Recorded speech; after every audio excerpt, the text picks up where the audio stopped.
नमस्कार दोस्तों, स्वागत है आपका आपके अपने चैनल हंग्री स्पिरिट्स में। हंग्री स्पिरिट देख रहे हैं सारे दर्शकों का मैं अंजू शर्मा दिल से स्वागत करती हूं।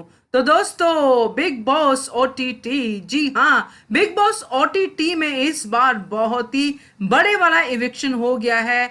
दर्शक फैंस नाराज हो गए हैं उस एविक्शन से, क्योंकि वो एविक्शन हुआ है अक्षरा का। जी हाँ दोस्तों, अक्षरा की फैन फॉलोइंग बहुत ज्यादा थी और इस वजह से फैंस नाराज हैं। ना सिर्फ अक्षरा के बल्कि मिलिंद गाबा के भी। वो काफी अच्छा इस हफ्ते परफॉर्म कर रहे थे, मगर उनका भी एविक्शन हो गया। दो दो एविक्शन हो गए और घर में बचे हैं सिर्फ 7 सदस्य, जिसमें से 3 तो जोड़ी में है और एक है भटकती आत्मा जो है दिव्या की, और जो बहुत अच्छा खेल रही है। चलिए इन 7 की रैंकिंग करते हैं, कौन है नंबर 1 पे और कौन है नंबर 7 पे। और आपके कमेंट्स और आपकी राय इसमें बराबर हिस्सेदार है दोस्तों। चलिए शुरू करते हैं ये सिलसिला हर हफ्ते का।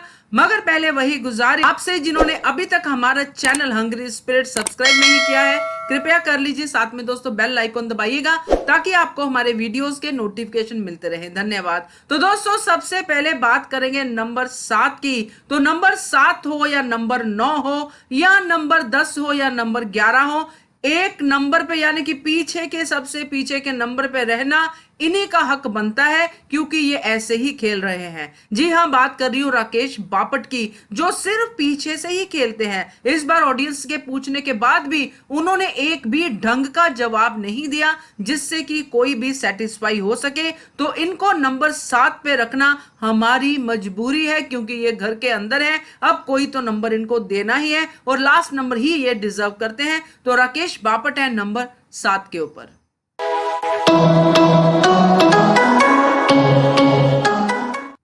नंबर 6 पे है नेहा भसीन। जी हाँ, नेहा भसीन जो जो इल्जाम लोगों पे लगा रही है, जैसे अक्षरा पे लगाया, मूस पे लगाया, सब पे लगा रही है, मगर वो अपनी तरफ चीजों को रिफ्लेक्ट नहीं कर रही है। यही कमेंट्स उनको लेके आ रहे हैं। वो दूसरों को बोलती है कन्वीनियंस के हिसाब से चलते हैं, कन्वीनियंस के हिसाब से चलते हैं, मगर सबसे ज्यादा वो कन्वीनियंस के हिसाब से चल रही है। जैसा कि हमने वीकेंड का वार में भी देखा, उन्होंने जो बात कही, जो बहुत सारी ऐसी लैंग्वेज जो यूज करती है नेहा, उनके बाद वो ये कह देती कि मेरी इंटेंशन ऐसी नहीं थी और यही आप समझो, मुझे समझो। मगर जब अक्षरा कोई बात कह देती है तो उसकी इंटेंशन पे बार बार जजमेंटल होती हैं, उनकी इंटेंशन पे डाउट करती कि नहीं तुमने इसी इंटेंशन से कहा होगा। तो वही कहने की बात है कि अपनी हर बात सही है, दूसरे की हर बात गलत है। और यही फीडबैक आप लोगों ने अपने कमेंट्स के जरिए नेहा के बारे में दी है। तो नेहा आती है नंबर 6 के ऊपर।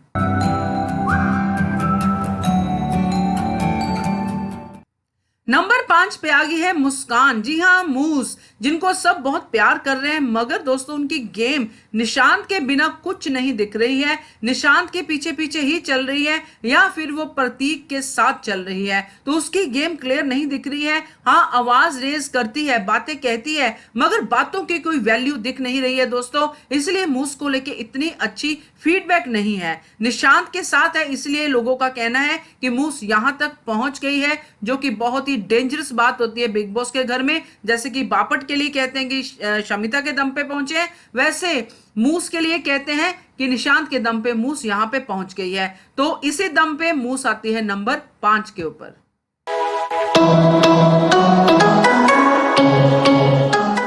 शॉकिंग मगर सच।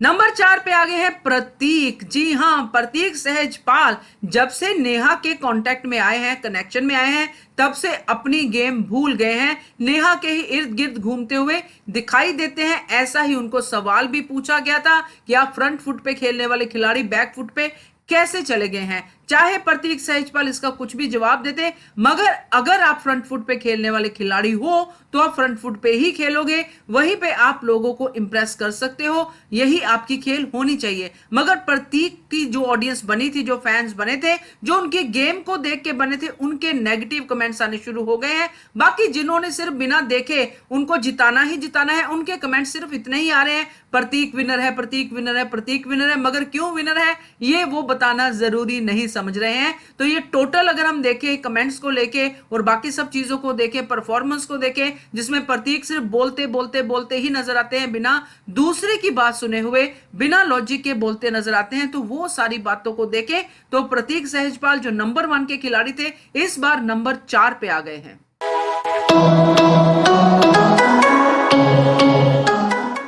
नंबर 3 पे आ गई है शमिता शेट्टी। जी हाँ, शमिता की गेम चाहे कोई नहीं है, चाहे वो कुछ नहीं कर रही हैं, मगर उनकी फैन फॉलोइंग बहुत कुछ कर रही है। शमिता को सिर्फ और सिर्फ एक ही बात बार बार सता रही है कि वो राकेश को डोमिनेट कर रही है, जबकि वो कर रही है जान के या अनजान बन के, मगर डोमिनेशन दिख रही है। चाहे वो राकेश जो है वो अपनी तरफ से वैसी चीजें करते हैं कि हाँ मैं तुम्हारी बात मान रहा हूं, हाँ मैं तुम्हारे सर मालिश कर दूं, या जो भी चीजें वो करते हैं शमिता के इर्द गिर्द नजर आते हैं, तो वो भी शमिता को ऐसा दिखाते हैं कि शमिता उनको हर बात पे डोमिनेट कर रही है। और जैसे कि दिव्या ने कहा था कि इशारों पे नचा रही है, तो वो बात गलत नहीं होगी, मगर शमिता की गेम है ये हम देख रहे हैं कि उसी तरीके से चलते चलते अपनी ऑडियंस का हार्ट जीतते जीतते यहां तक पहुंची है और आगे भी जाएंगी। इसलिए वो टॉप 3 की कंटेस्टेंट है और नंबर 3 पे इस बार वो आती है।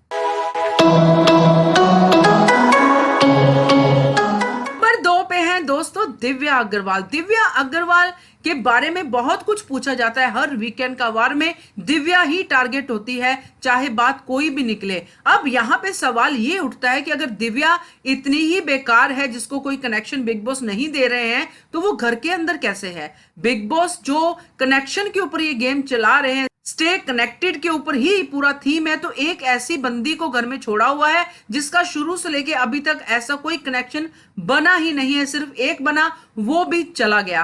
तो इसको बिग बॉस को घर में रखने का क्या पर्पज है? सिर्फ यही पर्पज है कि बहुत ही बढ़िया खिलाड़ी है और अपने दम पे अकेली वो खेलना जानती है। बाकी सब के लिए उनके अंदर शायद बिग बॉस को इतना कॉन्फिडेंस नहीं दिख रहा है, इसलिए दिव्या ना सिर्फ बिग बॉस की नजरों में बनी हुई है, बल्कि ऑडियंस की नजरों में भी उनकी बहुत अच्छी इमेज है। तो दिव्या आती है नंबर 2 के ऊपर।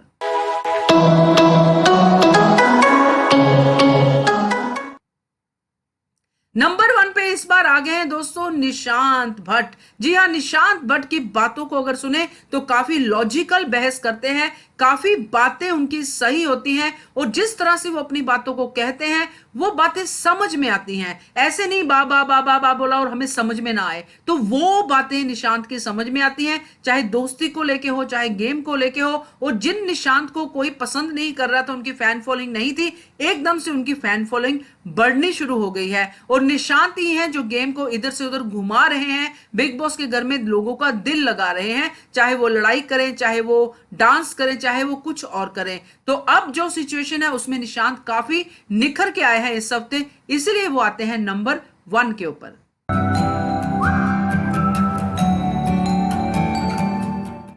ये थे दोस्तों इस हफ्ते की रैंकिंग, पिछले हफ्ते की परफॉर्मेंस को देखने के बाद, जिसमें अगर अक्षरा और मिलिंद गावा होते अगर यहाँ पे, यानी कि इस हफ्ते घर में सेव हो जाते, तो वो भी इस रैंकिंग में टॉप 5 या टॉप 7 के नंबर्स में जरूर होते हैं, मगर अनफॉर्चुनेटली वो नहीं है। खास करके मिलिंद गावा ने इस हफ्ते बहुत अच्छा परफॉर्म किया था, मगर वो नहीं है, तो उनको इस रैंकिंग में हमने नहीं रखा है। मगर पिछले हफ्ते की परफॉर्मेंस इन 7 खिलाड़ियों को देखते हुए ये रैंकिंग आपके सामने है। कैसी लगी आपको कमेंट करके बताइएगा। देखते रहिए channel hungry spirits. Thank you so much. Subscribe to our channel by clicking the subscribe button. Click the bell button and enjoy the latest uploads from our channel.